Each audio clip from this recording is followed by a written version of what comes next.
श्रीगणेशाय नमः। गजाननं भूतगणादिसेवितं कपित्थजम्बूफलचारुभक्षणं उमासुतं शोकविनाशकारकं नमामि विघ्नेश्वरपादपङ्कजम्। नारायणं नमस्कृत्य नरं चैव नरोत्तमं देवीं सरस्वतीं व्यासं ततो जयमुदीरये। कृष्णाय वासुदेवाय देवकीनन्दनाय च नन्दगोपकुमाराय गोविन्दाय नमो नमः। कृष्णाय वासुदेवाय हरे परमात्मने प्रणतक्लेशनाशाय गोविन्दाय नमो नमः। गोविन्दाय नमो नमः।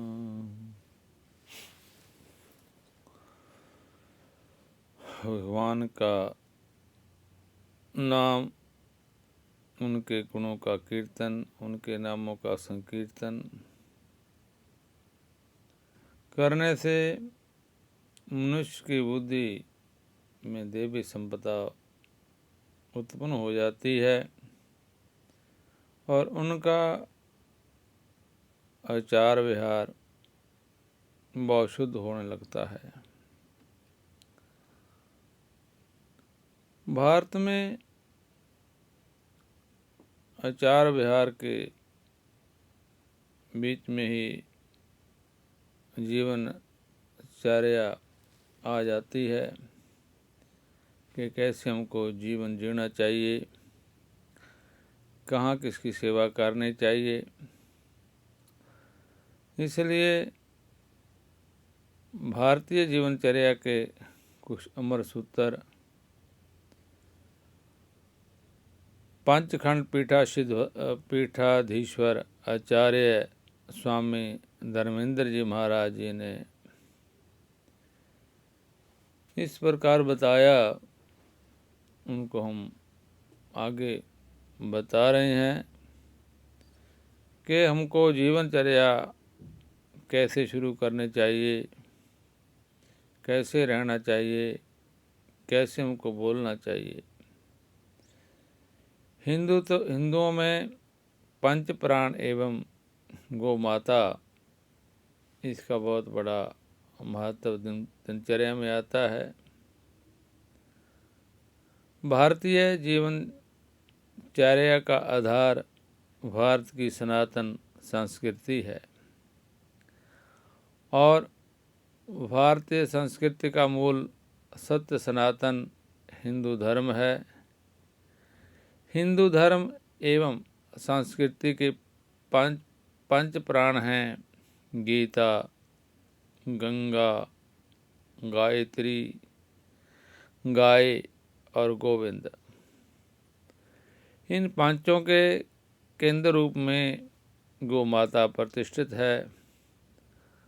सार्वोपनिषदो गावो दो गोपाल नंदन पार्थो वत्सा सुधीर भोगता दूधम गीता अमृतमहत्। उपनिषद कामधेनु हैं, दूहने वाले नंद नंदन श्री कृष्ण हैं। अर्जुन बछड़ा अर्थात निमित्त है, पीने वाले संसार के समस्त विवेकी जन हैं। और दूध श्रीमद् भगवद गीता है। गीता और कामधेनु के दूध अमृत की उपमा देने का निहितार्थ है कि गोदूध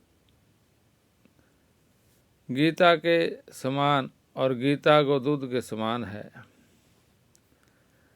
इसी प्रकार गंगा गोमूत्र में समाहित है। कलयुग में गंगा जल प्रदूषित हो जाए तो भी गोमूत्र गंगोत्र का कार्य करता रहेगा।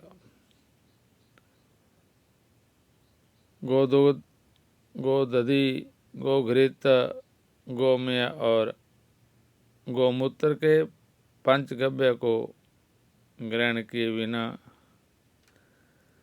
यज्ञोपवीत संभव नहीं और यज्ञोपवीत के बिना गायत्री ग्रहण करने का अधिकार नहीं मिलता।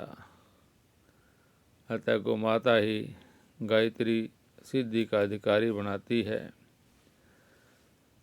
पांचवें प्राण गोविंद हैं, जो गोमाता और उसके वंश की सेवा एवं रक्षा का मानवता को पाठ पढ़ाने के लिए ही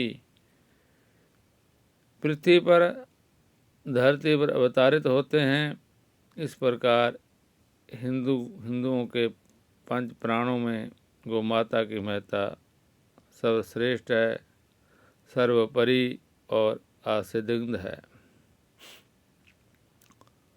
अब बताते हैं संस्कारों की महत्ता। अबोध शिशु को जैसे संस्कार प्राप्त होंगे, उन्हीं के अनुसार उसकी वृत्ति, स्वभाव, चरित्र, व्यवहार और जीवन विकसित और व्यक्त होंगे। दुर्भाग्यवश स्वाधीनता के पश्चात स्वतंत्र भारत में भारत संतानों को भारतीयता के संस्कार दिए जाने की कोई व्यवस्था नहीं की गई। शिक्षकों को संस्कारोन्मुखी न बनाकर रोजगारोन्मुखी बना दिया गया। इसी कारण भारत की नई पीढ़ी भारतीय जीवन दर्शन एवं भारतीय जीवनचर्या से सर्वदा अनभिज्ञ है, अनजान है। कॉन्वेंट कल्चर में पढ़े और ढले युवक युवतियों में भारतीय जीवन की सुगंध ढूंढना व्यर्थ है। इसलिए अपने संतानों को भारतीयता के संस्कार देने का कार्य माता पिता, दादा दादी अर्थात वरिष्ठ बड़े अभिभावकों को तत्परतापूर्वक करना चाहिए। पूर्व उत्सव एवं परंपरा थी। माता पिता का पहला कर्तव्य है कि वह अपने शिशुओं को भारतीय पर्वों, उत्सवों और धर्म संस्कृति की परंपरा का परिचय कराएं। वरिष्ठजन, गुरुजन एवं अतिथियों के प्रति सम्मान का व्यवहार सिखाएं और यदि वह अपने असमर्थ हैं तो ऐसे स्कूलों, कॉलेजों, विद्यालयों में उन्हें भेजें जहाँ सुसंस्कारों को ही महत्व दिया जाता हो। प्रणाम ही कल्पवृक्ष है। रोजाना प्रतिदिन सवेरे प्रातःकालीन दिनचर्या का प्रारंभ पृथ्वी माता, गौ माता, भगवान की प्रतिमा, माता पिता और वरिष्ठजन अर्थात वृद्धों एवं भगवान सूर्य को प्रणाम करने से ही होना चाहिए। प्रणाम करना, नमस्कार करना, मत्था टेकना इसी में आ जाता है। प्रणाम भक्ति भाव से किया जाए, अनिच्छापूर्वक नहीं, जबरदस्ती नहीं, औपचारिकतावश भी नहीं। प्रणाम करने से आशीर्वाद मिलता है। आशीर्वादों से दिन आरंभ करना परम सौभाग्य की बात है। इसी प्रकार रात में सोने के पूर्व परिवार के सभी बड़े बूढ़े सभी वरिष्ठ सदस्यों को प्रणाम करके उनकी अनुमति लेकर सोने से बुरे स्वप्न नहीं आते, तनाव नष्ट होता है और आयु की वृद्धि होती है, उम्र बढ़ती है। निसंदेह प्रणाम एक कल्पवृक्ष है जो परिवारिकता की एवं संबंधों की रक्षा करता है एवं उन्हें सुदृढ़ बनाता है। इसलिए हमको सवेरे उठते ही बड़ों को, भगवान को प्रणाम नमस्कार मत्था टेकना करना चाहिए और रात को सोने से पहले भी उनको प्रणाम करके ही सोना चाहिए। अब स्वामी जी गुड मॉर्निंग बोलने से क्या होगा, इसके ऊपर बताते हैं। Good morning, good noon, good afternoon, good day, good evening या गुड नाइट बोलने से कुछ भी गुड उसी प्रकार नहीं होता जैसे स्वादिष्ट व्यंजनों, मिष्ठान्नों अथवा फलों का स्मरण करने से वह मुंह में नहीं आ जाते। जिन्हें मंगलमय प्रभात, मध्याह्न, अपराह्न, दिवस या रात्रि की कामना हो, उन्हें सदा और सर्वत्र केवल भगवान को ही स्मरण करना चाहिए, क्योंकि सभी अमंगलों का नाश एवं मंगलों की सृष्टि करने वाले केवल भगवान हैं। अतएव अपनी ओर से गुडनेस का मैनेजमेंट करने के अहंकार को छोड़कर जय श्री राम, जय श्री कृष्ण, जय राम जी की, जय सिया राम, राम राम, वंदे मातरम, ओम नमः शिवाय, ओम नमो नारायणाय कहकर ही सभी का अभिवादन करना चाहिए, सभी को बुलाना चाहिए। आगे स्वामी धर्मेंद्र जी महाराज कहते हैं, मूर्खतापूर्ण है बर्थडे सेलिब्रेशन। रात के 12 बजे अंधकार के साम्राज्य में सूर्य की अनुपस्थिति में नए दिन के प्रारंभ की कल्पना अविवेक की प्रकाष्ठा है। 1 अरब हैलोजन लाइटें भगवान सूर्य के 1% प्रकाश की बराबरी नहीं कर सकती। भगवान सूर्य केवल प्रकाश ही नहीं देते, वह ऊष्मा, ऊर्जा, उत्साह, बल, स्फूर्ति, बुद्धि, प्रसन्नता और जीवन भी देते हैं। वह पर्यावरण को जीवन के अनुकूल बनाते हैं, वह ऋतु करता है, वह ही जलदाता हैं। समस्त अन्नों, फलों, वृक्षों, वनस्पतियों, औषधियों और धातुओं तथा खनिजों का सृजन एवं विकास उन्हीं कृपा से होता है। भगवान सूर्य के अस्त के 6 घंटे पश्चात एवं उनके उदय के 6 घंटे पूर्व नए दिन का प्रारंभ हुआ मान लेना पश्चिम की अवैज्ञानिक, अप्राकृतिक मनमानी का ज्वलंत प्रमाण है। सारे संसार में भारतीय कालगणना पद्धति ही वैज्ञानिक है और विश्वसनीय है। वही तर्कसम्मत एवं तर्कसंगत है और उसके अनुसार दिन का शुभ आरंभ भगवान सूर्य के उदय तथा समापन उनके अस्त से होता है। इसलिए जन्मदिन या अन्य संस्कारों को संपन्न करने की भारतीय परंपरा दिन में ही है, परंतु पश्चिम की रात्रि प्रधान निशाचरी कल्चर का अंधानुकरण करके रात के 12 बजे केक कटवाकर मोमबत्तियां बुझाकर बर्थडे सेलिब्रेट करना और स्वस्ति वाचन के स्थान पर हैप्पी बर्थडे, हैप्पी बर्थडे चीखना मूर्खता की पराकाष्ठा तो ही है।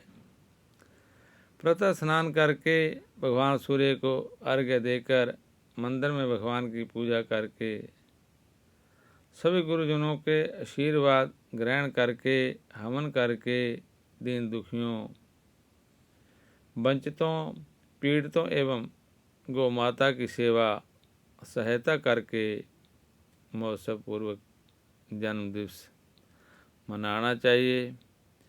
उत्सव मनाना हो तो संध्या में गणपति प्रतिमा के सन्मुख अपने जीवन के विगत पुराने वर्षों की संख्या के बराबर दीप जलाकर स्वस्ति वचन कराकर प्रसाद मोदक वितरण करें, जन्म दिवस का उल्लास व्यक्त करें और मधुर स्वर में बधाई दें।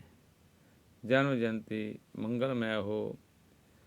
जितने पुराने साल बीत गए उसमें जो गलतियाँ की हैं, जो हमारा समय बेकार उठा, उसका पश्चाताप कर कर आने वाले नए साल के लिए हमको भगवान अच्छी बुद्धि दें। हम ऐसी गलती आगे से ना किए। किसी वैर विरोध हो तो उससे क्षमा मांगें कि पिछले साल में हमसे जो गलती हो गई थी हमको इसमें क्षमा करें और आगे से हम इकट्ठे ही जन्मदिवस मनाएं।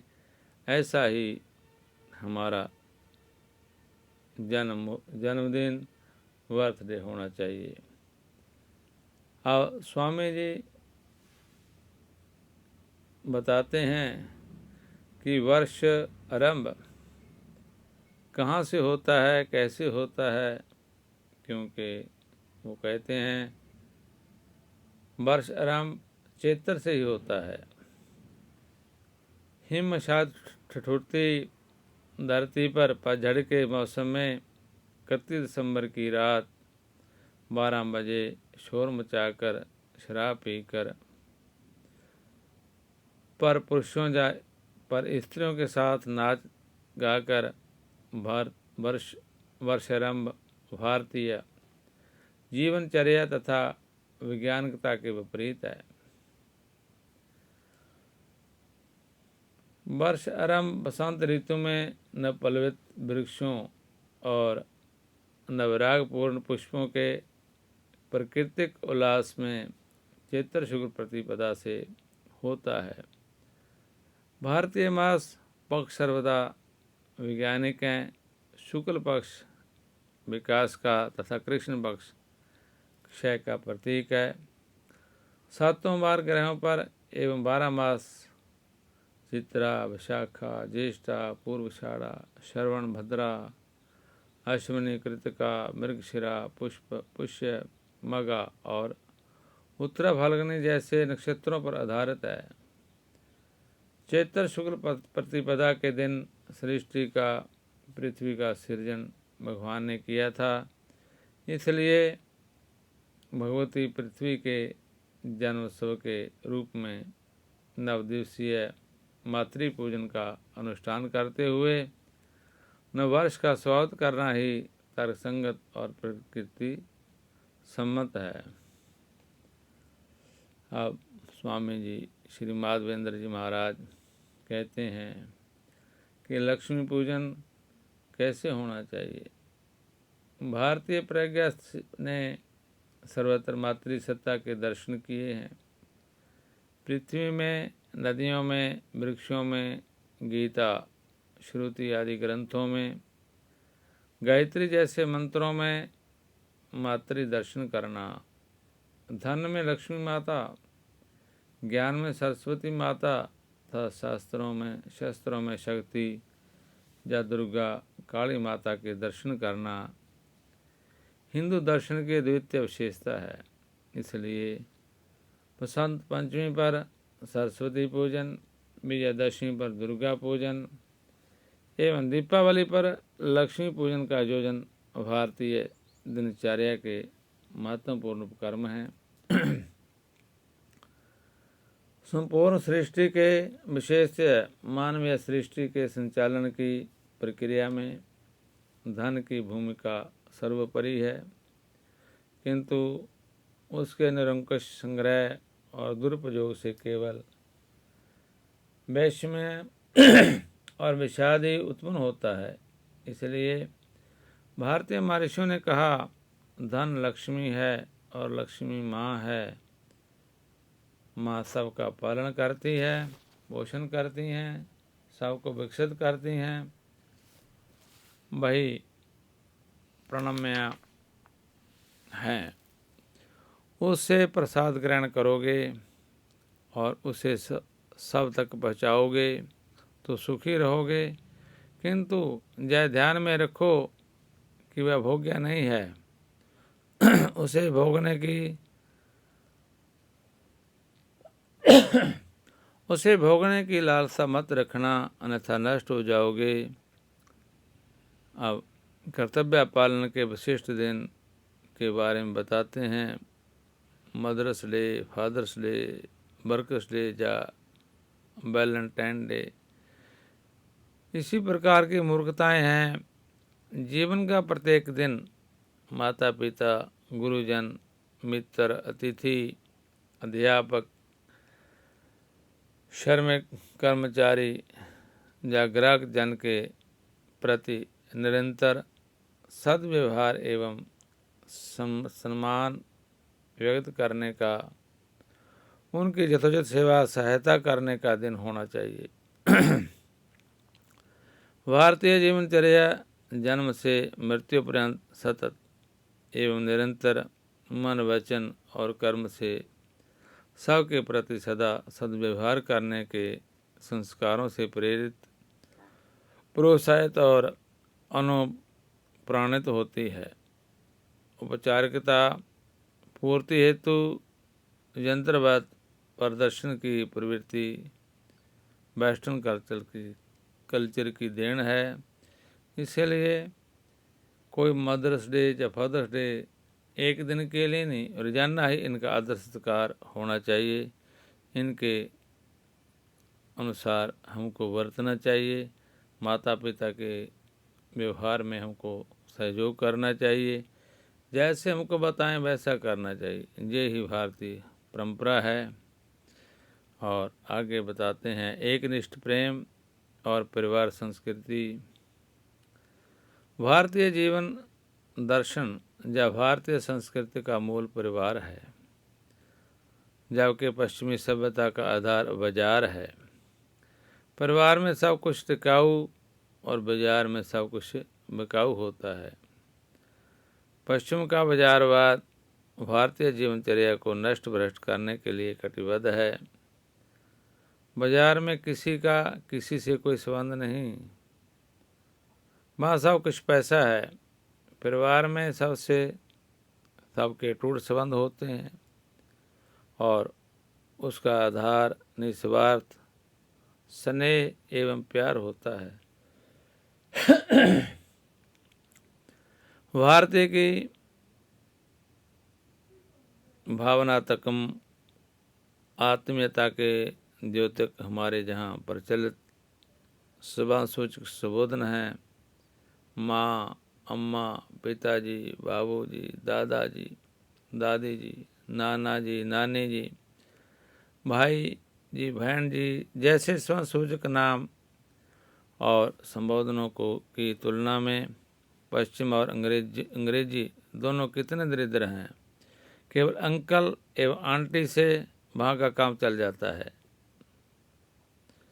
क्या पश्चिमी जीवन में समधी, समधन, जेठ जेठानी, देवर देवरानी, आचार्य श्री, आचार्य पत्नी, गुरुदेव, गुरु माता जैसे संबंधों और संबोधनों की सुगंध किसी ने अनुभव की है?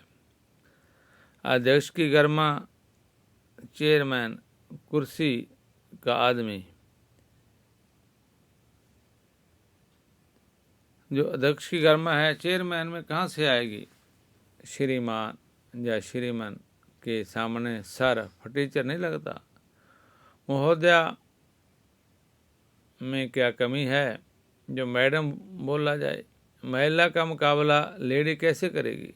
देवियों और सज्जनों की भावना लेडीज एवं जेंटलमैन में कैसे व्यक्त होगा? इसलिए जो लोग अपने परिवार को बाजार नहीं बनाना चाहते, उन्हें परिवार के प्रत्येक शिशु, बालक, किशोर और युवा सदस्यों को भारतीय संबंधों एवं संबोधनों का तंत्र समझना और समझाना और उसी के अनुसार संबंधितों को संबोधित करने तथा आदर करने के संस्कार देने चाहिए। और वेशभूषा की बात में वेशभूषा, भोजन और भावना के बारे में बताते हैं कि भारतीय वेशभूषा भारत की जलवायु एवं प्राकृतिक पर्यावरण के अनुरूप हमारे पूर्वजों ने निर्धारित की थी।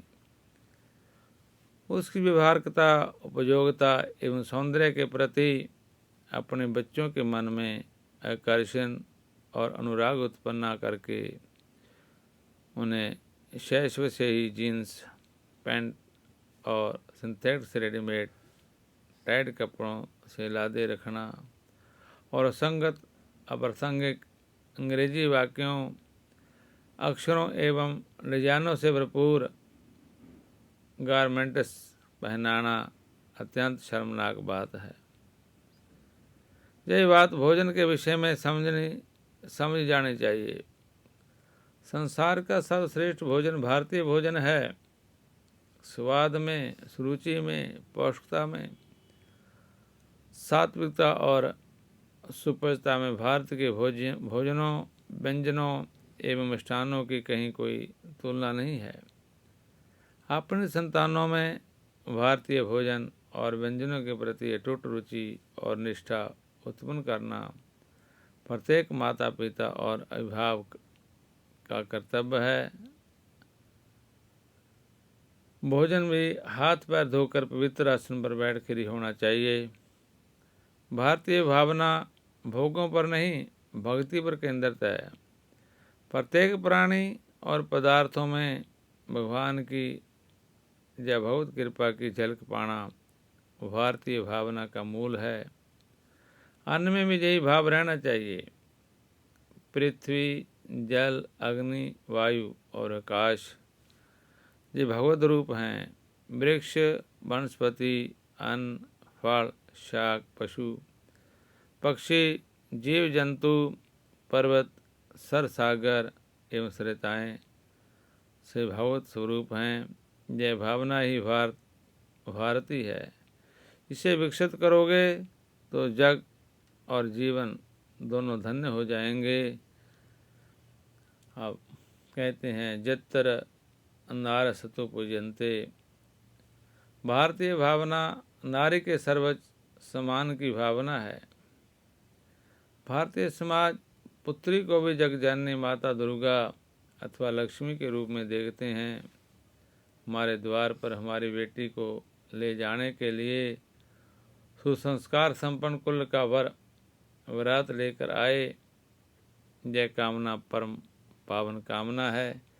इसी प्रकार अपने वंश के विस्तार तथा कुल के गौरव को बढ़ाने वाली वधू का हमारे कुल में पदार्पण हो। जय विलासा अपने तथा संपूर्ण समाज के लिए मंगलमयी है। इसलिए प्रत्येक विवेकी भारतीय परिवार को भावी कुलवधू के पिता के द्वार पर विनम्रतापूर्वक उपस्थित होकर वही पाणी ग्रहण संस्कार संपन्न करके वधू को समान अपने घर लाना चाहिए। वधू का अपने घर में आगमन लक्ष्मी का आगमन है और लक्ष्मी को उसके घर जाकर आदर सम्मान पूर्वक अपने घर में लाना यह शिष्ट और सज्जनोचित आचरण है। दहेज की वसूली और कन्या को उपहार के बारे में स्वामी जी कहते हैं, अपनी बेटी को प्रसन्नतापूर्वक अधिक से अधिक उपहार देना भारतीय माता पिता का कर्तव्य है, किंतु अपने संबंधी से दहेज मांगना और पुत्र के पालन पोषण या शिक्षा दीक्षा पर व्यय किए गए एक एक पैसे को वसूल करना अशिष्टता, अकुलीनता और अभद्रता ही परिचायक है। पिता की संपदा से विवाहित बेटियों का समान अधिकार घोषित करके शासन से सनातन स्नेह, आत्मीयता और निष्काम संबंधों में विष घोल दिया है। भारतीय समाज को नष्ट होने से बचाने के लिए बेटियों को आजीवन देते रहने और उन्हें संभालते रहने की सनातन परंपरा की रक्षा की जानी चाहिए। आगे शिखा सूत्र के बारे में, भारतीय संस्कृति के बारे में स्वामी जी कहते हैं, मस्तक पर रखी गई शिखा अंतरिक्ष में व्याप्त ऊर्जादायिनी विद्युत तरंगों को ग्रहण करके मस्तक को आरोग्य और ऊर्जा प्रदान करती हैं। यज्ञोपवीत के 3 सूत्र देव ऋण, ऋषि ऋण और पितृ ऋण को चुकाने के लिए जा कर्म, परोपकार, स्वाध्याय, ज्ञान अर्जन एवं सत्कर्म करते रहने की प्रेरणा देते हैं। प्रत्येक ब्राह्मण, क्षत्रिय एवं वैश्य बालक को यज्ञोपवीत धारण करके यज्ञ के यजन का अधिकारी बनना चाहिए। महिलाएं एवं शूद्र ऋणी नहीं हैं। ये दोनों समाज की इतनी अधिक सेवा करते हैं कि समाज ही इनका ऋणी हो जाता है। अतः इन्हें ऋणी सूचक यज्ञोपवीत धारण करने की आवश्यकता नहीं होती। विवाहित महिलाओं को मंगलसूत्र और सिंदूर तथा शूद्रों को तुलसी, कंठी या माला धारण करना चाहिए। तिलक प्रत्येक भारतीय सनातन के ललाट की शोभा है। उससे भाग्य चमकता है और दुर्भाग्य का प्रभाव क्षीण होता है। 5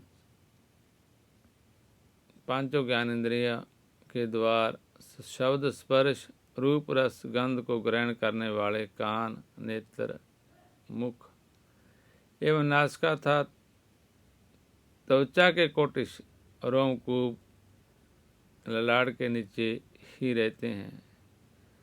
इन सब के शीर्ष पर पुरुषों द्वारा शिखा और तिलक तथा महिलाओं द्वारा सिंदूर और बिंदी को यथोचित स्थान पर स्थापित किया जाता है। तो किसी भी देह द्वार से अनिष्ट, अमंगल और शुभ अंतःकरण में उसी प्रकार प्रवेश नहीं कर पाते जिस प्रकार निवास स्थान के द्वार पर स्थापित गणपति के नीचे कोई अनिष्ट, अमंगल भीतर प्रविष्ट नहीं हो पाते। यह सदा स्मरण रखना चाहिए कि सुहाग सिंदूर मस्तक के बीच बीच निकाले की सिद्धि मांग में भरा जाना चाहिए और बिंदी लाल ही होनी चाहिए। सुहाग सिंदूर एवं सुहाग बिंदी आस्था तथा मंगल का प्रतीक है। आगे भगवान के श्री वगैरह एवं चित्र कहाँ हों, इन पर स्वामी जी कहते हैं कि अखबारों में बेरोक टोक भगवान के चित्र छापना, लेने देने के लिफाफों पर गणपति के चित्र छापना प्रतिबंधित किया जाना चाहिए, क्योंकि अखबारों की रद्दी एवं उपयोग में लिए गए गिफ्ट कुवर्थ को फाड़ा जाना तथा उनका जैसा तैसा प्रयोग होना स्वाभाविक है। उस स्थिति में भगवान के चित्रों का अपमान होता है। दुकानों, व्यवसायिक प्रतिष्ठानों के नामकरण में भी भगवान का अपमान न हो, यह ध्यान रखा जाना चाहिए। Bajrangbali shoe house, Durga meat shop, Balaji poultry farm, Vishnu wine store, Tulsi Zafrani Zarda, Hanuman, Panchpati, Chhatrapati Shivaji की shop, silver bidi, Gopal shop zarda जैसे ब्रांड हिंदुओं की पतत मनोवृत्ति के ही परिचायक हैं। इसीलिए किसी भी दुकान पर, किसी भी अखबार पर, किसी भी पत्र पर, किसी भी चिट्ठी पर भगवान की फ़ोटो नहीं लगानी चाहिए, नहीं तो उसका पाप हम बनवाने वालों को लगता है। सब रुचि भोज या कुरुचि भोज के बारे में स्वामी जी बताते हैं कि जन्म दिवसों, विवाहों और उद्घाटनों जैसे अवसरों पर सब रुचि भोज के नाम से कुरुचि भोजों, गिद्ध भोजों या पशु भोजों का आयोजन भारतीय संस्कृति की कपाल क्रिया है। खड़े खड़े भोजन करना केवल पशुओं का लक्षण है। आदरपूर्वक अच्छे आसनों पर बिठाकर सम्मानजनक ढंग से जो योजक अपने अतिथियों को भोजन नहीं करा सकता, उसके निमंत्रण को स्वीकार करना भी पड़े तो वहाँ भोजन कदापि नहीं करना चाहिए। ऐसे योजक तर्क देते हैं कि इतने जनसमूह को परोसने के लिए लोग कहाँ से लाएं। इसका उत्तर यही है कि तुम किसी के जहाँ सेवा सहयोग के लिए जाओगे, तभी तो कोई तुम्हारे यहाँ सहयोग के लिए आएगा। यह नहीं भूलना चाहिए कि भगवान कृष्ण ने राष्ट्रीय यज्ञ में भोजन करने वाले तिथियों की जूठी पतलें उठाई थी। श्रद्धापूर्वक हाथ पैर धोकर जमीन पर आसन बिछाकर बैठकर भोजन करना तथा कराना संसार की सर्वश्रेष्ठ भोजन पद्धति है। आगे महत्वपूर्ण नियम बता रहे हैं। प्रतिदिन प्रातः भगवान सूर्य को जल चढ़ाना, देव मंदिरों में दर्शन करना, गोग्रास निकालना एवं तिथि को भोजन कराकर भोजन करना, तुलसी के सम्मुख संध्या में दीपक जलाना, प्रभात एवं संध्या बेला में विषय भोगों से दूर रहना जैसा मंगलमय नियम है। किसी भी स्थिति में मांस, मछली, अंडा, शराब, गांजा, भांग, अफीम और हिंसा से प्राप्त चमड़े की वस्तुओं का उपयोग न करना। उपयोग न करने वाला सद्गृहस्थ सत्पुरुष ही भगवान की विशेष कृपा का पात्र बनते हैं। इसके आगे स्वामी जी गृहस्थों के लिए साधारण नियम बताते हैं कि पहले प्रातःकाल सूर्योदय से पहले उठो, उठते ही भगवान का स्मरण करो, सौ स्नान आदि से निवृत्त होकर भगवान की उपासना, संध्या तर्पण आदि करो। बलि वैष्णव देव करके समय पर सात्विक भोजन करो। रोज प्रातःकाल माता पिता, गुरु आदि बड़ों को प्रणाम करो। इंद्रियों के वश न होकर उनको वश में करके उनसे यथा योग्य काम लो। धन कमाने में छल कपट, चोरी, असत्य और बेईमानी का त्याग करो। अपनी कमाई के धन में यथा योग्य सभी का हक समझो। माता पिता, भाई भजाई, बहन फुआ, स्त्री, पुत्र आदि परिवार का आदर और प्रेम से पालन करो। अतिथि का सच्चे मन से सत्कार करो। अपनी हैसियत के अनुसार दान करो। पड़ोसियों तथा ग्रामवासियों की सत्कार पूर्ण सेवा सदा करो। सब कर्मों को बड़ी सुंदरता, सफाई और नेक नीति से करो। किसी का अपमान, तिरस्कार और अहित न करो। आप अपने किसी कर्म से समाज में निसंकलता और प्रमाद न पैदा करो। मन, वचन और शरीर से पवित्र, विनयशील और परोपकारी बनो। सब कर्म नाटक के पात्र की भांति अपने न मानकर करो, परंतु करो ठीक सावधानी के साथ। विलासता से बचो। अपने लिए खर्च कम लगाओ। बचत के पैसे गरीबों की सेवा में खर्च करो। स्वावलंबी बनकर रहो। दूसरे पर अपने जीवन का भार न डालो। निकम्मे कभी मत रहो। इसी बात का पूरा ख्याल रखो, अन्याय का पैसा, दूसरों के हक का पैसा घर में न आने पाए। सब कर्मों को भगवान की सेवा के भाव से, निष्काम भाव से करने की चेष्टा करें। जीवन का लक्ष्य भगवत प्राप्ति है, भोग नहीं। इस निश्चय से कभी ना टलो और सारे काम इसी लक्ष्य की साधना के लिए करो और भगवान के नाम का जप, भगवान के नामों का कीर्तन, गौ माता की सेवा, गौओं के लिए अन्नदान, चारा दान, शेड आदि बनवाना, उनके लिए हरा चारा बीजना, उनकी सेवा के लिए मनुष्यों को धन इकट्ठा करके देना। इसीलिए हमारे जो भारतीय जीवनचर्या है सब ठीक चलती है और गौ माता का आदर करते हुए उनकी सेवा में कुछ टाइम व्यतीत करें और उनके लिए हम मेहनत करके उनके लिए चारा, हरा दाना आदि ले जाकर गौशाला में डालें। जहाँ गौशाला वालों के लिए जो कमेटी है या जो उनको संभालते हैं गोपालक हैं, उनका सभी कामों में सहयोग करें। इसी से हमारी भारतीय दिनचर्या अमृतुल्य हो जाती है और वहाँ जाकर अपना मन भगवान के चरणों में लगाकर भगवान के नाम का कीर्तन करें।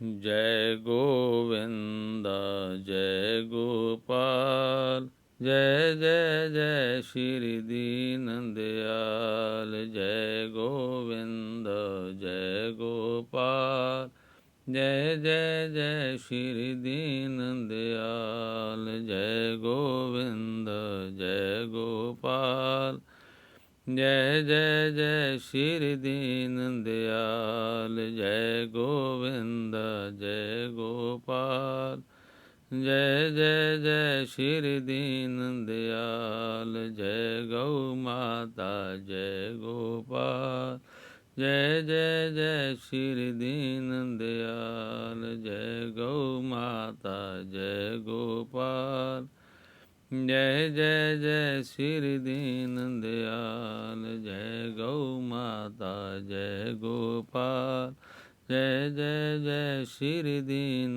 दयाल।